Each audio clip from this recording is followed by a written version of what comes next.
प्रीति जी, आपको बधाई से शुरुआत की जाए क्या? ये आंकड़ा तो यही कह रहा है कि बम्पर जीत एक बार फिर से एनडीए की, और सबसे मजबूत कड़ी एनडीए के भीतर बीजेपी साबित हो रही है। प्रीति जी। जी बिल्कुल, ये ओपिनियन पोल तो हम लोगों के चेहरे पर खुशी लाने वाला ही साबित होगा, और होना भी है, ये अवश्यंभावी है। और सबसे बड़ी बात है कि ये पूरे ओपिनियन पोल की जो आज बात हो रही है, उसमें सबसे बड़ी भूमिका यदि किसी की है बिहार के चुनाव में, तो वो महिलाओं की है। क्योंकि हम पिछले किसी भी चुनाव को देख लें, चाहे पिछले लोकसभा चुनाव की बात कर लें या पिछले विधानसभा चुनाव 2020 की बात कर लें, हर चुनाव में महिलाओं ने बहुत ही आगे बढ़ चढ़कर अपना योगदान दिया है। और पिछले विधानसभा चुनाव में तो लगभग 167 सीटों पर महिलाओं ने बढ़कर मतदान किया, और वो लगभग सभी की सभी सीटें हमारी एनडीए के झोली में आई। तो एक महिला होने के नाते, एक पार्टी की मतलब आप ये कह रही हैं कि महिलाओं का ये आशीर्वाद है जिसकी वजह से ये भरपूर बहुमत वाला नंबर एनडीए के खाते में आएगा। फिलहाल मैं बता दूं कि ये सिर्फ और सिर्फ ओपिनियन पोल के आंकड़े हैं। प्रीति जी, मैंने बधाई दे दी, आपने भी पूरी मुस्कुराहट के साथ खुले मन से उसको स्वीकार किया, ठीक है, लेकिन अभी ओपिनियन पोल भी 2 और एजेंसीज के आने बाकी है, तो थोड़ा सा इंतजार कर लेना चाहिए। और जल्दी से आरजेडी के प्रवक्ता उत्पल वल्लभ हमारे साथ मौजूद है, जरा एक रिएक्शन उनका लेते हैं। उत्पल जी, आपका रिएक्शन इन आंकड़ों पर, क्योंकि यहां पर तो एक बार फिर से बिहार में नीतीश सरकार, संकेत यही है ओपिनियन पोल के आंकड़े में। देखिए, ओपिनियन पोल मैं पिछले 2 चुनाव में आप देख लीजिए, ओपिनियन पोल और एग्जिट पोल में काफी अंतर होता है। मैं तो कहता हूं कि ये पलट सा जाता है। खैर, ये कौन एजेंसी की है, उनका क्या आधार है, ये उनका हो सकता है, लेकिन राष्ट्रीय जनता दल बिहार की बड़ी पार्टी है और सबसे बड़ी पार्टी है, और यहाँ हमारे भी पार्टी के सब लोग लगे हुए हैं बिहार में। हमें जो फीडबैक मिल रही है, हम पूर्ण बहुमत की सरकार बनाने जा रहे हैं। अब कुछ आंकड़े मैं आपको बता दूं। हाँ। आप 2010 से उतारिए, 2010 से चलिए, जब हमारी पार्टी की सबसे खराब परफॉर्मेंस थी। हाँ। हम 22 से 75 का सफर किए हैं और 80 तक का सफर किए हैं। अब वही दूसरी ओर आप भाजपा को देखिए। भाजपा, आप देखिएगा कि नरेंद्र मोदी जी सबसे चमत्कारिक नेता रहे हैं भाजपा के अभी तक 2014 से। तो 2014 के बाद नरेंद्र मोदी जी के जब इमर्ज हुए एक चमत्कारिक नेता के तौर पे, तो 2015 में पहला चुनाव नरेंद्र मोदी जी के नेतृत्व में भाजपा लड़ती है। उस समय 91 विधायक इनके पास थे, और 2015 में नरेंद्र मोदी जी की चमत्कारिक नेतृत्व में महज 53।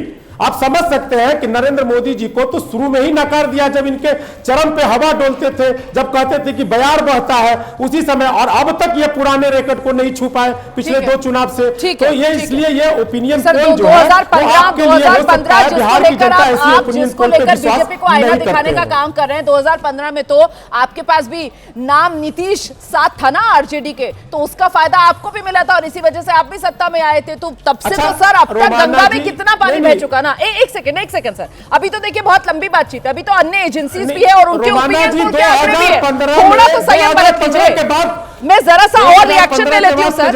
राजीव रंजन जी को लेकर आइए। राजीव रंजन जी जेडीयू के प्रवक्ता हमारे साथ मौजूद है। सर, ये जो आंकड़ा है, इस पर आपका शॉर्ट रिएक्शन। मैं एक छोटा रिएक्शन पहले सबसे ले लेती हूँ। राजीव रंजन जी, ओपिनियन पोल का आंकड़ा सर। ठीक है। ओपिनियन पोल्स सबके अलग अलग रुझान हो सकते हैं।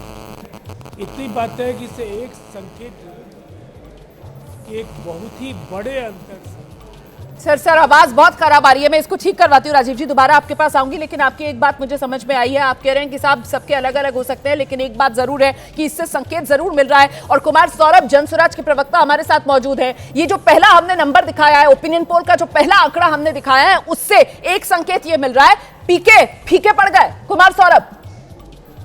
पीके बिल्कुल फीके नहीं पड़े हैं रुमाना जी। जब एनडीए और महागठबंधन के लोग हेलीकॉप्टर के खुलने का इंतजार कर रहे थे और साइक्लोन के थमने का इंतजार कर रहे थे, तब बिहार की सड़कों पर एक साइक्लोन मौजूद था। उसका नाम है प्रशांत किशोर और जनसुराज के कार्यकर्ता।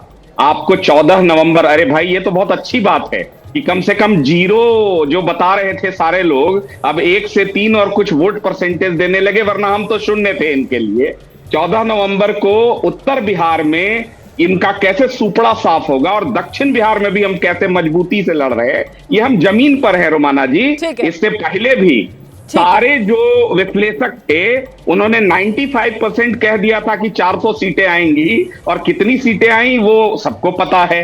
बंगाल में क्या हुआ ये सबको फिलहाल पता सहमत है। नहीं, आप सहमत नहीं है ना, आप ओपिनियन पोल के इस आंकड़े से सहमत सहमत नहीं मैं है, एक ये मिनट जरा माहौल जल्दी और से प्रोपेगेंडा नहीं चलेगा। ठीक है मैट्राइज के देखिए यहाँ पर हमारे साथ जो मनोज जी हैं वो मौजूद हैं, उनके पास मैं लेकर चलूंगी दर्शकों को, लेकिन उससे पहले AK वाजपेयी साहब हमारे साथ जुड़ रहे हैं, LJPR के प्रवक्ता हैं, उनसे एक क्विक रिएक्शन।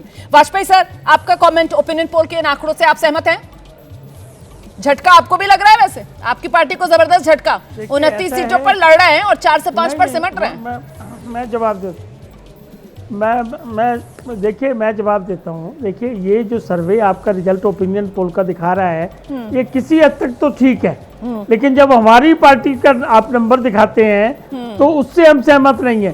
बिकॉज कल ही एक सर्वे आया था, उसमें हमारी पार्टी को 19 से 21 सीटें दिखाई जा रही हैं, और हमारे को जो ग्राउंड से रिपोर्ट आ रही है वो भी उसी तरह दर्शा रही है कि हमारी पार्टी ज्यादा स्कोर करने जा रही है। नहीं, मैं But समझ सकती NDA हूँ का भी आपकी, थोड़ा और स्कोर बढ़ेगा। मैं समझ सकती हूँ क्योंकि आपकी ground मुश्किल, पे आप जो- सिरे से तो इस ओपिनियन पोल को खारिज कर नहीं सकते, क्योंकि एनडीए तो बहुमत के साथ सत्ता में आ रहा है। लेकिन वो कहते हैं ना, मीठा मीठा गप गप कड़वा कड़वा थू थू, जब अपने पर बात आई तो नहीं, आपके हलक के नीचे नहीं उतर रहा है। कुल मिलाकर यहाँ पर सभी ठीकरा कहीं ना कहीं मैट्राइज के नंबर्स पर फोड़ है ना।